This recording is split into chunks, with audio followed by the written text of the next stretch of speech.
Mayroon bang Diyos Ina? Sa labas ng Kristyanismo, ang mga babaeng Diyos ay karaniwan.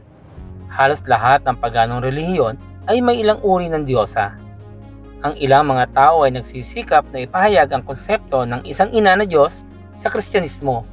Gayun din, sa kabila ng katotohanan na ang Biblia sa anumang paraan ay hindi sumusuporta sa idea ng isang babaeng katapat ng Diyos Ama.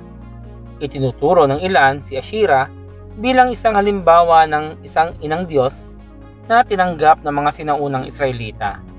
Hindi lamang si Asherah ay isang diyosa, sabi nila, ngunit siya ay ang asawa ni Yahweh.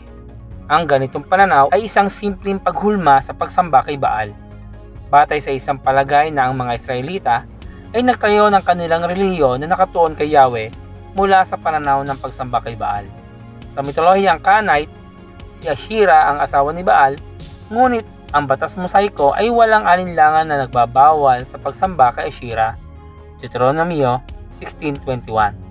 Ang mga pagsalakay sa Israel sa pagsamba kay Asherah ay tiningnan bilang paghihimagsik at hinatulan bilang kasalanan. Tingnan ang unang hari 15:13, ikalawang kronika 15:13. Ang ilan ay tumitingin kay Sophia bilang isang Diyos Ina dahil sa karunungan ay ipinakikilala bilang isang babae sa mga Kawikaan 8. Sa mga talata 27-31, ang karunungan ay nagsasalita sa paraang tila nagpapahiwatig na siya ay kasama ng Diyos sa paglikha.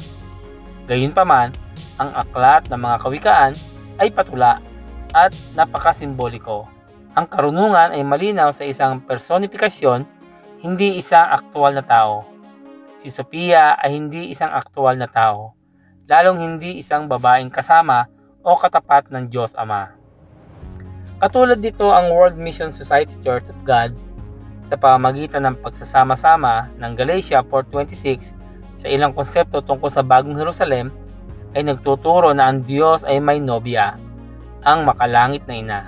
Sa Bagong Tipan, ang simbahan bilang isang grupong tinubos ay tinatawag na nobya ni Kristo, ngunit hindi tayo isang Diyos Ina. Itinuturing ng ilan na si Maria bilang reyna ng langit at muntik na siyang gawing Diyos.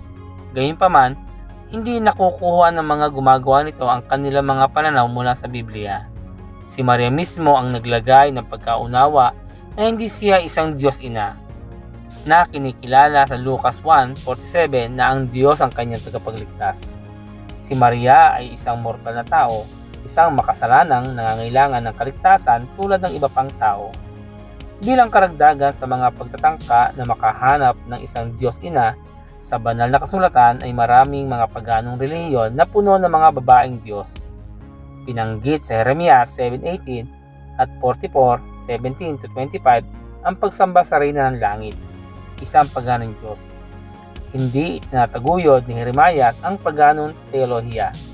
Sa halip, kinondena niya ang pagsunod sa mga ritual na naugnay sa Reyna ng Langit na tumutukoy sa kanya sa pamamagitan ng kanyang karaniwang titulo.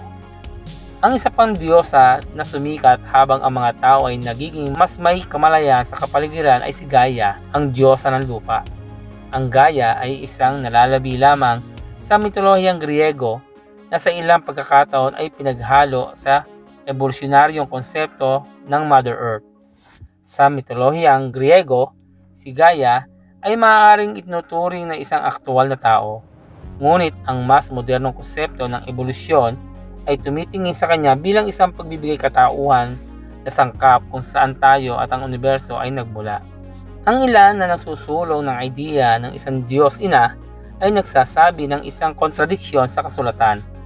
Sa ilang mga lugar, ang Biblia ay nagsasabi na mayroon lamang isang Diyos. Ngunit sa ibang mga lugar ay nagsasalita ito tungkol sa ibang mga Diyos. Inilagay ito ni Pablo sa pananaw sa unang Korinto 8:4-6. Kaya nga, tungkol sa pagkaing inihandog sa Diyos-Diyosan, alam nating ang mga Diyos-Diyosan ay larawan ng mga bagay na di totoo, at alam nating iisa lamang ang Diyos. Kahit na may tinatawag na mga Diyos sa langit at sa lupa, ang mga tinatawag na mga Diyos at mga Panginoon ay marami. Subalit para sa atin ay iisa lamang ang Diyos, ang Ama na lumikha ng lahat ng bagay, at tayo nabubuhay para sa Kanya. Iisa ang Panginoon, si Jesucristo, at sa pamamagitan niya ay nilikha ang lahat ng bagay, at sa pamamagitan din niya ay nabubuhay tayo. Ang Diyos ang nag-iisang tunay na Diyos, ngunit marami pang ibang Diyos.